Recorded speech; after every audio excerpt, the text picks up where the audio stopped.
Hello, everybody. Jason F. New Age Revolution office, still beardless. Not good. Very sorry about the lack of a live show last night. It's sometimes impossible in my home to get children to go to bed, and they were fighting sleep until about 11:15 last night, and it's just such a pain.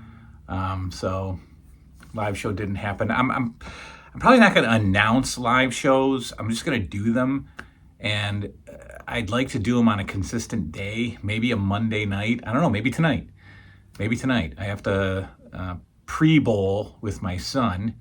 Pre-bowl means, you have your league next Sunday. You can't make it next Sunday, so you have to pre-bowl because we're going to Frightmare in the Falls and meeting some Friday the 13th actors and Alex Vincent from Child's Play. So maybe a live show tonight. I don't know. But if I'm on, we probably won't get as many people as if I announced it. But if I really feel like I'm going to do it, a half hour or an hour before live, I'll put up a post so everybody knows. And then maybe we'll just do it on a consistent night, and I won't have to announce it and then let everybody down. So, all right. So what are we talking about right now? It's a Monday rant, I guess, but I got to be careful with the rants. I want to talk about the internet. I want to talk about where we are technologically in 2024 in terms of internet and information overload and access overload. Could we survive without the internet today? Could we survive? And I don't just mean us, like, oh, I gotta have my internet. No, I mean, could we survive? Could our banking system survive? Could businesses survive? Could hospitals survive? Could, I don't know, what else? Food service. Could food service survive without internet? Have we completely transformed our lives from just 30 years ago? Not long. 30 years, right? I'm 48, 18. I don't know. When did the internet? I remember my friend in high school had Prodigy. Well, of course, you might remember Prodigy or you might not. They had Prodigy, which was the first internet or so. And then AOL came when I was like 19. So 30 years. But 30 years prior, we didn't have the concept at all. We didn't have the concept, and we were okay. So would we be able to survive in life? Would other structures be able to survive? But would we be able to be okay without it? The stuff that we depend on now, would we be okay? Would we be okay not having GPS on our phones? Remember pre-phone GPS, you would have to get a Garmin system. They were selling these systems in places like Best Buy or even Kmart, I think, had them, $199 or so, and you'd get this navigation system. But prior to navigation system, we used this thing called maps, right? We used maps. And then the pre-navigation system was using AAA. And for people who aren't in the US, AAA is a road protection service, driver protection service program. If your car breaks down and you have AAA for a monthly fee or annual fee or whatever, they'll come out and help you. But you could go to a AAA office, which I'm not even sure exists anymore, and they would map out a route for you if you wanted to go on vacation. I did that when I was 18 years old, and a friend of mine and I went to Toronto. AAA actually gave us a road map. I think it was called a triptych, but they mapped it out for us, and we got directions to Toronto. And we got lost, but we got to Toronto. Could we survive without that? Could we survive without instant access to information? And I'm thinking more specifically about the news. 30 years ago, 40 years ago, 50 years ago, when did your family get the news? They got the news if they bought a morning newspaper. If they subscribed to a morning newspaper, they would get a newspaper and they would read the news. But it was limited, right? It was just big news, big world news, and whatever local news could fill a newspaper. And it was sports, and that's it. Maybe some comics. But your news consisted of, do you have time to sit down and read the newspaper? And the details were as much as we could fit in an article this big. That's it. That's it. And then if you wanted television news, most dads were at work during the day, so you only could watch the news at 6 p.m., or you could watch the news before you went to bed at 11 p.m. And this was half-hour episodes of the news with commercials, 23 minutes of news. World news, local news, sports, weather, all in 23 minutes. So how many details did you get? How much information did you get? Not a lot. Not a lot. And that was it. That's how you had access to news. Then in the late 80s or mid 80s, when cable TV came out, we had a 24/7 news channel like CNN. And now there's probably 7 or 8 of them that are available on basic cable. And now each news channel has taken on its own, political affiliation. And so you get that version of the news. Do we have too much access to news? And I don't mean, well, we got to stay in the loop, we got to know about stuff. Do we know about too much stuff? Do we have too much information to cause our brains to literally melt out of our heads? I said literally in the wrong way, but you know what I mean. Yeah, I think so. This opinion, strictly opinion, folks.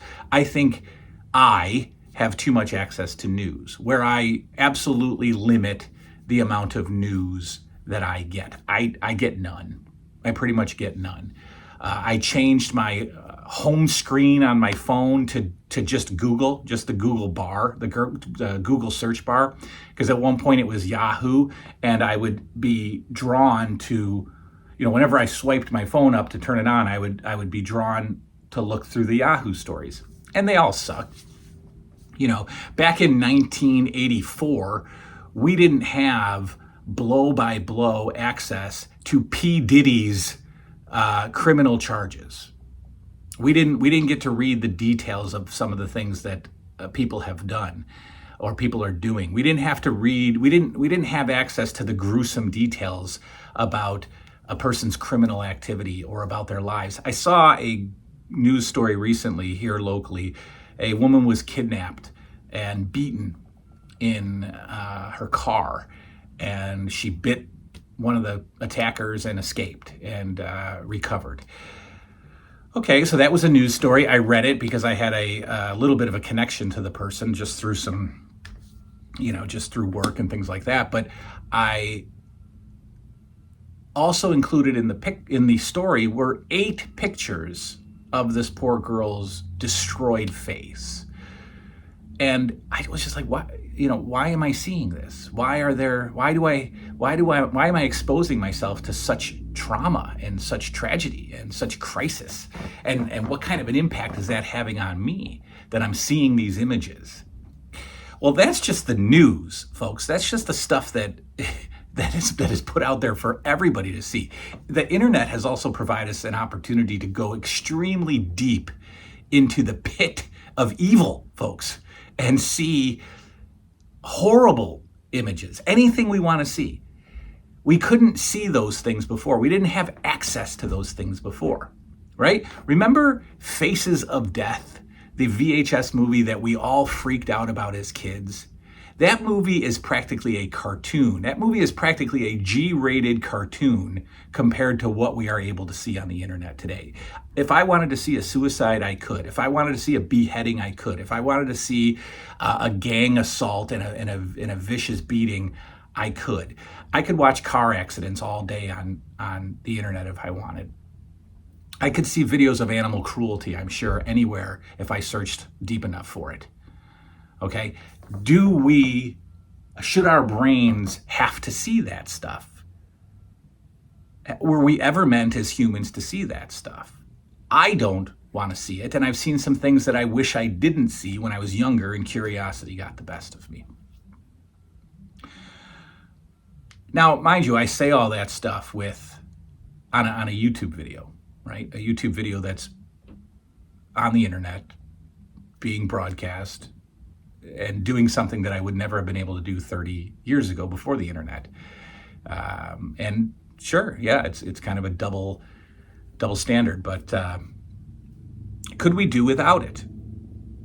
Now, my kids, and it's my fault, I assume, my kids are a little addicted to internet. And I don't mean on the laptop or anything like that, but my children don't watch Disney Plus. They don't watch Netflix. They don't watch their children's shows. They certainly don't watch cartoons anymore.